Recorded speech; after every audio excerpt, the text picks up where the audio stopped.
Hey guys!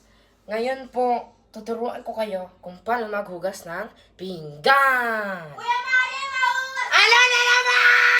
Ang guide po sa paghugas ng pinggan ay uunahin po ang baso, kutsara, tinidor, at lastly, ang mga plato. Kasi it will be much more easier kung you do it in order.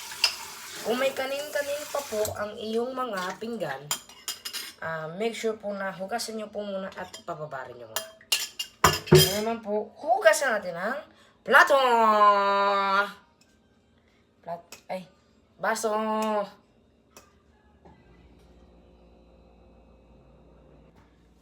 Ang una po step ay, basahin nyo ang inyong sponge, ganyan, hanggat sa ganyan.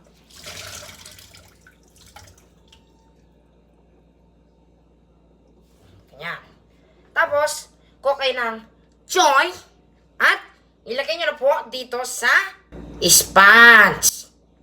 Pagkatapos po nun, dapat po bumubula na ang inyong sponge. Sponge.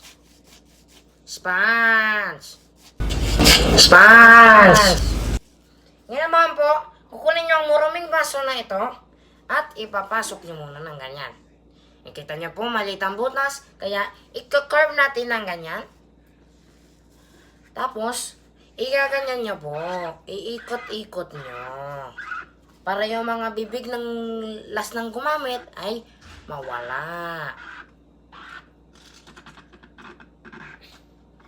Pagkatapos naman nun, hugasan nyo naman ang loob. Pagkatapos naman po nun, huhugasan nyo na yung baso.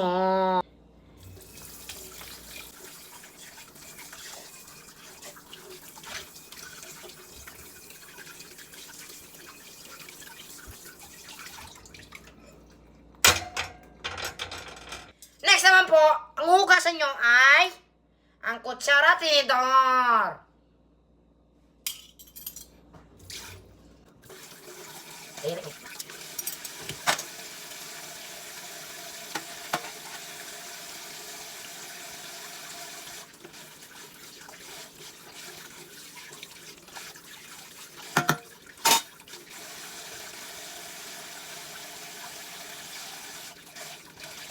Next naman pong hugasan ay ang plato.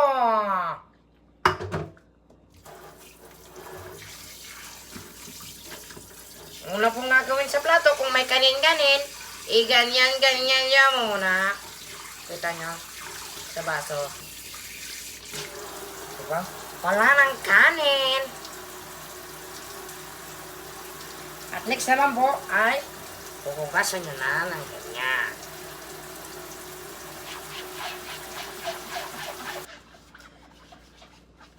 Kuya Mario, maglinis ka naman daw ng lamesa!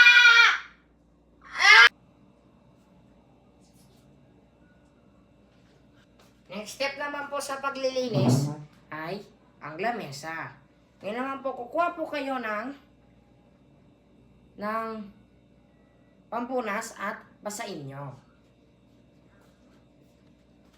Next step naman po ay pag maglilinis po kayo ng lamesa, dapat in circular motion. Ganyan, o.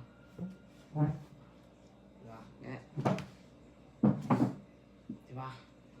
Para circle motion.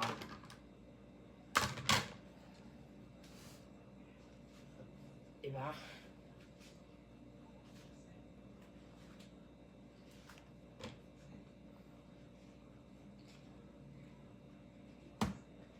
O tapos na, ano bang gusto mong gawin ko? Ha? Magwalis? Oo.